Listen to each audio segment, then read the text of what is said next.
we've had a really special night here, recognising and saying thank you to all the incredible people that have actually been serving our community, both in the immediate response and, the following weeks and months, in fact, after Cyclone Gabrielle. It really is incredible. We've had people here that have saved lives, that were out in, jet boats, inflatable boats, jet skis, saving people, on the immediate night and day. We've got people here who have been cooking thousands and thousands of meals for those in our community that have been displaced from their homes. We've got community groups that have been out there setting up information Facebook pages, looking after animal welfare, helping people work through the insurance and work through funding applications, helping with people's mental well-being. It really covers every possible sort of, different type of service that you could think of. It's just been amazing to listen to all of their stories.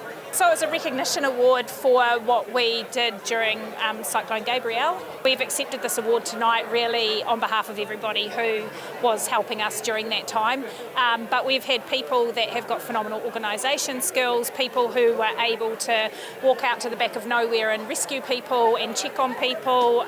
Just the list of what type of people came out of the woodwork to help was quite amazing. Yeah, it's a privilege to be nominated for the award from the community. I always check the river, cyclone, no cyclone, heavy rain, all the time, because we are and have been on a flooding plain. Did it at 4:30, it was high for so early in the evening. That's where I was like, right, that's us, we're up. Everyone's heard that we had evacuated. To put the faces to the children who evacuated on that evening brings more depth to not just the college and the students, but also Te Matawa Maui and what we sustained.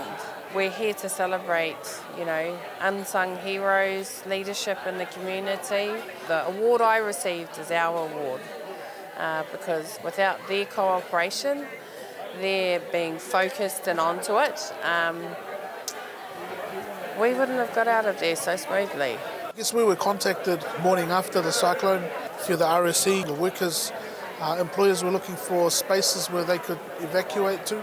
They'd been found on rooftops. Some of them were, walking through the highways, with the water neck high, only clinging onto, suitcases and plastic bags, holding some valuables, and they were looking for places to stay.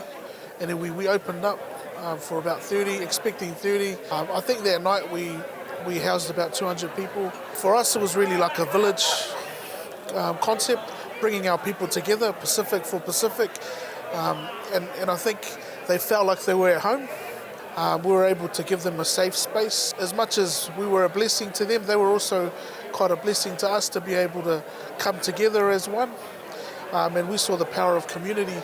The Monday night, a friend of mine owns a traffic management company, gave me a call and sent me up the East Valley to shut off the gate that was closed off the highway. And I sort of noticed it was flooding, and so I woke up a few people up out on my road at North Shore Road and Pahutakawa Drive, and then started waking up people around the old service station there, just in East Valley, just a couple hundred metres up, in between the church and Valley Divine. And then after we woke everyone up, I went to get away, and there were waves higher than me heading into the church, so I was stuck. So I parked the truck up on a high bit of road and spent the night waiting there, and then about 3 in the morning I had to get out of the truck that started floating away and jumped into a tree, and I hung onto the tree until about 8:30 in the morning, watching the church, promised the church and the river, if it saved me, I'd come back and clean up. And then the boys, Ricky Key, who was here, Ethan, who was in the car, Morehu and Mikey, jumped in the inflatable boat and saved me.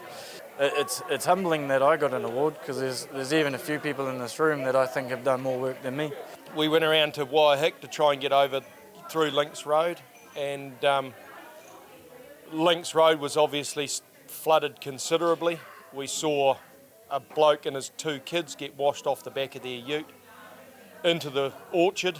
We both sort of made the conscious decision to go back, get the jet boat, and then we shot straight back around and threw it off and started rescuing people. By that time the water had obviously risen significantly, and we started just helping everybody that needed helping. And then it just went from there. And I think there was about 32 people that were rescued in total, with us getting them either to or from where they needed to go, out of trees, off roofs, plus transit we helping. pulled people out of the township in Hawke, took them to Marae, to another house that was holding on to people, stuff like that as well. Yeah. So. But we got round to Puketap and it was pretty much the same over again. There was people standing there with their arms in the air screaming and carrying on, so we thought, bugger it, we'll throw the boat in the water and get on with it. And that's what we did.